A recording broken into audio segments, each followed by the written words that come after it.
Hello, good morning. It's 10 o'clock on Wednesday. Victoria Derbyshire on 5 Live with the latest news, sport and interviews between now and noon. On the programme this morning, private investigators tell us that every week they're asked to do something illegal by their clients. It comes as MPs on the Home Affairs Committee publish a list of companies, but not the names, who've used private investigators to obtain illegal information. The list includes 22 law firms and 8 financial service firms.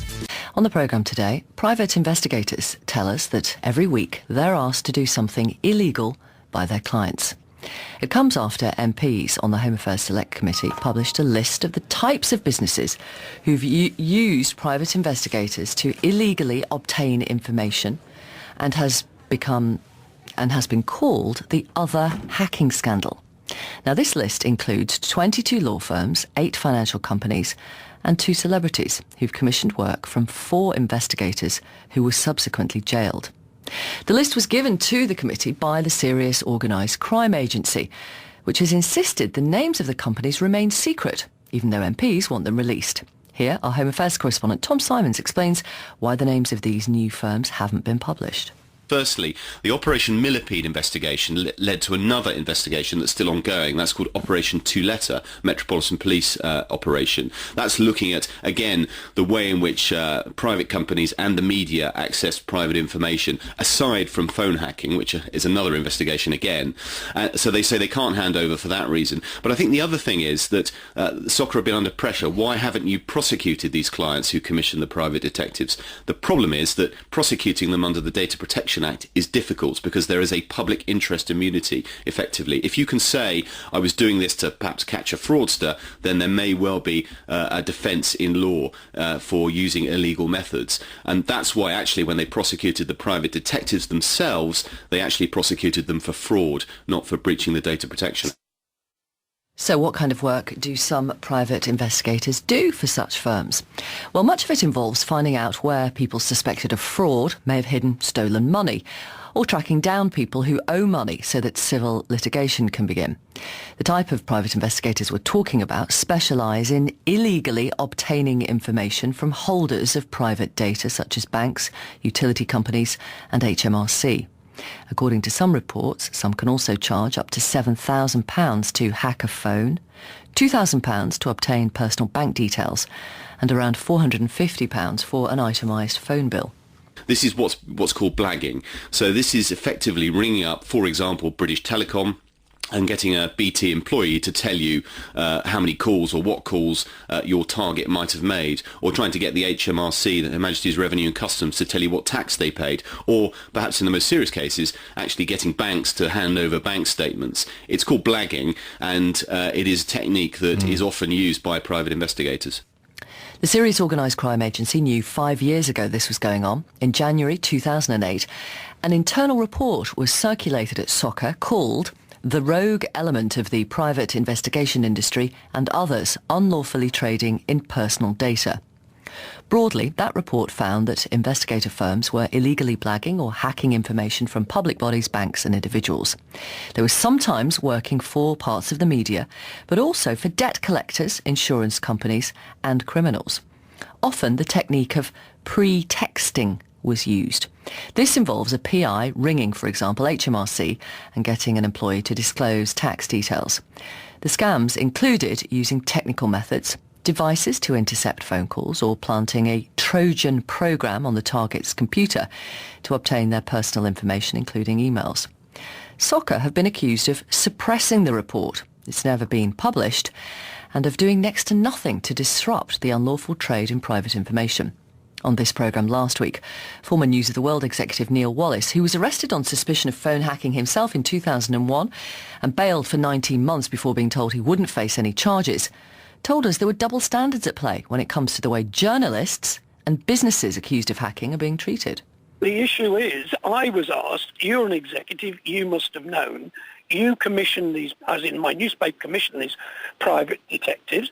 So if I was called in at 6 a.m. in the morning as police raided my house, what I can't work out is why the similar executives to me at blue chip companies, at legal firms, showbiz personalities were similarly not asked But it must be legitimate to ask why, when at least one of these private investigators said that 80% of his clients were blue chip companies, that why the politicians, the police, consider them not culpable, but they have attached 200 detectives, spent £40 million pursuing the press of this country instead. In the next hour, the Home Secretary Theresa May is expected to announce proposals that will require private detectives to have a licence to operate and to bar anyone who's been found guilty of hacking or blagging from working as a private investigator. At the moment, the industry regulates itself. Earlier this month, the Director General of SOCA, Trevor Pearce, was brought before MPs on Parliament's Home Affairs Select Committee and was asked if he thinks blagging is still going on. I can only presume that it is. I'm sure there are investigations, not necessarily by SOCA, but there are investigations going on.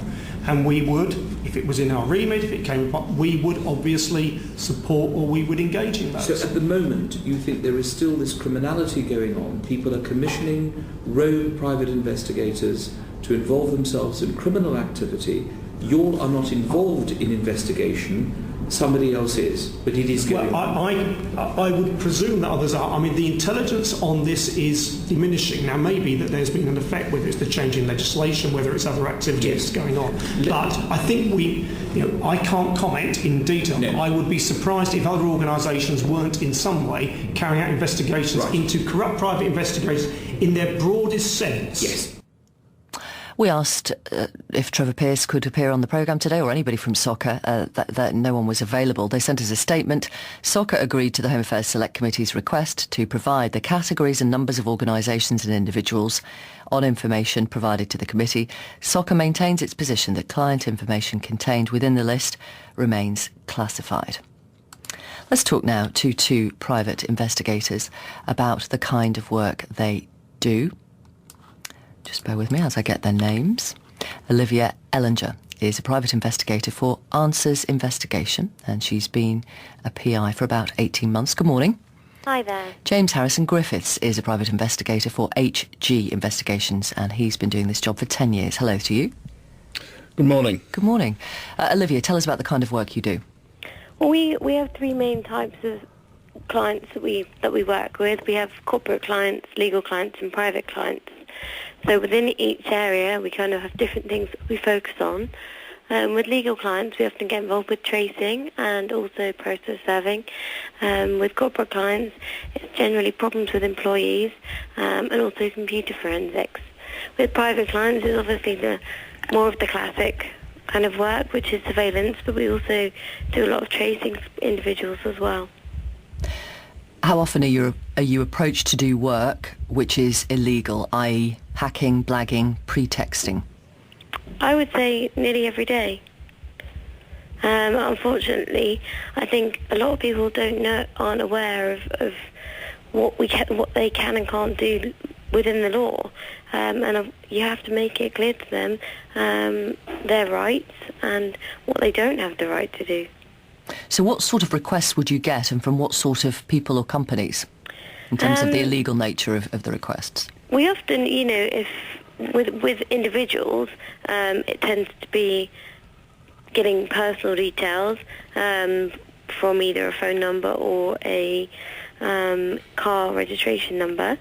From companies, it tends to be trying to dig out either financial information or personal information about employees, which obviously is impossible to gain without breaking the law. Mm. And are they expecting you to break the law, or are they simply unaware that these methods are illegal?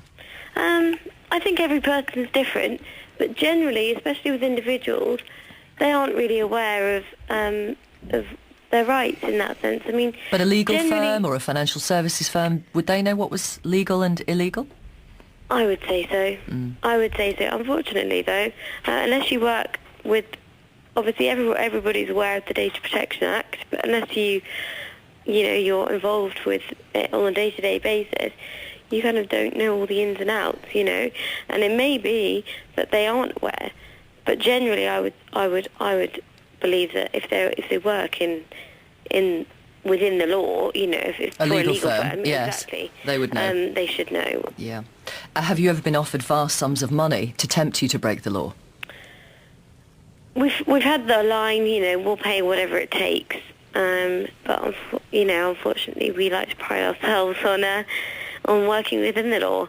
And I think, unfortunately, a lot of other companies out there, because obviously we are a self-regulated industry, there are a lot of fraudsters out there who will actually go to whatever it takes to get the results, because money is more important to them than obviously keeping their business going. James Harrison Griffiths, what kind of things have you been asked to do that are illegal, and by what sort of people or firms? Well, very much the same as the last speaker there. We've been asked to trace telephone numbers, mobile numbers, find out who the subscriber is to a mobile number. We've been asked to obtain itemised billing. We've been asked to obtain bank details, how much money's left in the bank. Just about any inquiry that you can think about, really. And is that, can you categorise those kind of cases? Are they divorce cases? Are they big firms looking for an employee who they suspect has defrauded them? No, most of the firms that have employed us, where their employees have been stealing from them or defrauded them, we've gone in and we've done a proper investigation. We found out which employee it was that was stealing the product. We've then gone to the police with the evidence that we've got, and the police have then dealt with it and arrested these people. The kind of information that some of your clients want, is there a way of getting it legally, or simply no way? There's no way that private individuals or private investigators can get itemised billing or subscribers off mobile phones without breaking the law. Oh, well, no, that's not true. You can check on the internet, you can Google the number, and often that number will fly up if they've used that number to make a purchase, for instance, on the internet, and they've typed their telephone number in as a result. That will often come back up and tell you who it is. If they've advertised something for sale, it will often pop up on the internet if you just Google the number. So that's a legal inquiry that you can make because it's open information. Let me ask you about businesses who want to employ you. What kind of things are you, Olivia said she's asked to do something illegal almost every day. Is that happening in where you work as well? I wouldn't say every day, but we get a fair few inquiries regarding this, and we just tell them we don't do illegal. It's illegal to do it, and we don't do it. How does the conversation go? They'll phone my office and they'll ask for, how much will it cost me to get the subscriber for a mobile telephone? I tell them it won't cost you anything because I can't do it. It's illegal. And do they offer you more money? Sometimes they say they'll pay whatever it takes and all that, and I just stress to them, look, it's illegal, we don't do it. What do you think of those private investigators who will cross the line, who will break the law for their clients? Well, it's something that we want to stamp out. I'm a member of the Institute of Professional Investigators, and we've been campaigning for many, many years now to get licensing enforced. And there are three organisations in this country, really. There's WAPI, the ABI and the IPI that have got membership, and they've got codes of conduct. And if any members breach that code of conduct, they're expelled from the organisations. Right. Olivia, let me ask you about the various illegal practices that some private investigators are using on behalf of their clients. Blagging. Tell us about that. I think unfortunately it's one of those things that people will go to kind of any extent to get their money, really, to gain profit for the company. And unfortunately it's one of those terrible things. So what is blagging? It's basically when they call the company on behalf of somebody else, pretending to be somebody else to get information. And pre-texting? We don't generally deal with that within ourselves, but it's kind of basically setting the situation up to get the information.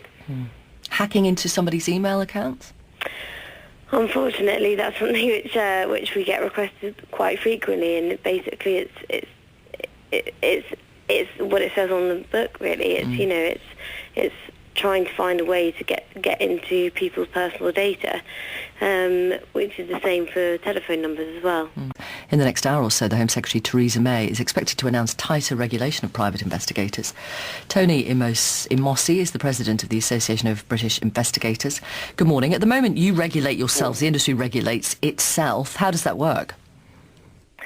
Well, it works for us extremely well, but of course there's no control as to who those who are seeking the services go to, and as it is unregulated, of course anybody can set themselves up and call themselves whatever they like, including private investigator.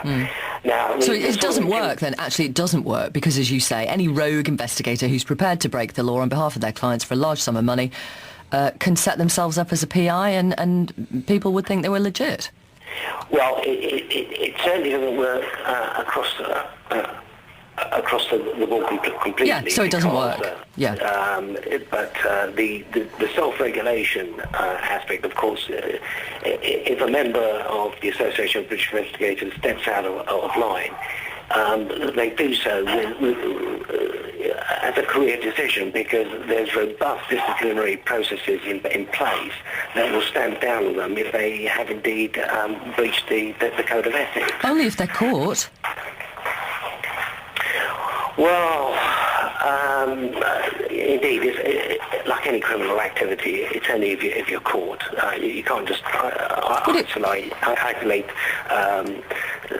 these sort of activities. But I have to say, the sort of activities that are being spoken about, I wouldn't associate with private investigators. We've always said, and in the evidence we gave to Leveson and the Parliamentary Home Affairs Select Committee, these activities are carried out by people who you could really describe as information brokers. They do not ordinarily sell their services to the public, to the ordinary consumer. They're specialised criminals. Blagging is described. It's not a methodology, really, that any private investigator who's worth his salt would adopt. The 22 companies who've used private investigators to illegally obtain information, and 4 of those investigators were subsequently jailed. Do you think it's relevant that we are not being told the names of those firms? It's very disappointing. You're referring to the 22 law firms out of the list of 102. Sorry, 22 law firms, yeah. It's very disappointing that law firms would have resorted to that. There's no... Well, do you want to know who they are? Do you think we should be told who they are? Well, I'm torn here. I would like to know, because I'm extremely disappointed. Their professional body, the Law Society, have for many years now endorsed the Association of British Investigators, thereby sending a clear message to law firms that to minimise reputational risk when they engage investigators, they should really look to the association membership to a point, because that's somebody that the Law Society have looked at, and they're happy with our criteria and our enforcement procedures and our compliance. Now, if you start exposing the law firms, I can understand the reason why soccer does not want to get involved in this match of naming. It's a dangerous area for them to get involved in. There are potential libel risks. As far as the public's concerned, it would be nice to know, but my curiosity doesn't burn to find out. James, let me ask you, one of the clients on this list, a solicitor, has told the BBC she put in writing her request to the private investigators she employed not to do anything illegal. Does that sound likely? They often do that. But they know full well that the information they're asking for cannot be obtained by legal means. So they can't have it both ways. When I often get people in divorce cases phoning me up and saying, can you do this bank account for me, to my husband or my wife's bank accounts? And I say to them, have you spoken to your solicitor about this? Some of them say yes, and they've told me to get a private investigator. Right. Olivia, in terms of the list of companies, particularly the law firms, should those names be made public, or do you believe them when they say, well, we didn't know what the private investigators we employed were up to? I think from both sides of things, it should be made very clear to the law firms that what they're asking for is illegal. And I think, although they may possibly be aware of it, it may be that the private investigator hasn't made it as clear as they should have done. I think, unfortunately, I actually disagree that the name should be made public, because I think that's kind of fighting fire with fire. I think, this is my personal opinion, that I think it should be dealt with in their own manner, and they should be, lose some of their rights to act as a law firm. But why should they be treated differently than, say, executives on a tabloid newspaper? No, I don't think they should at all. I don't think it should be made public. But at the same time, I think it should be made clear that they can't operate in the way they can, and perhaps be some sort of matter looked into in terms of a civil investigation on it. Okay. And Tony Mosey, would you like a licence to operate? Would you like the Home Secretary to announce that kind of regulation? Oh, you may have gone. Olivia, do you like that idea? Potentially it's a proposal from Theresa May later this morning.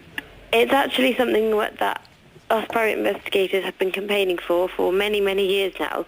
So it would actually bring a lot of relief to us, because I think a large part of what we do is, a large percentage of the time we spend time trying to convince people that we're not all bad. There are some of us out there that are actually genuine and do our job properly, and our main intention is to help people, not cause them more issues. And I think it would bring a great amount of relief, because hopefully it would eliminate a lot of the problems that are out there. Okay. Thank you all very much, Olivia Ellenger and James Harrison Griffiths, and Tony Mosey.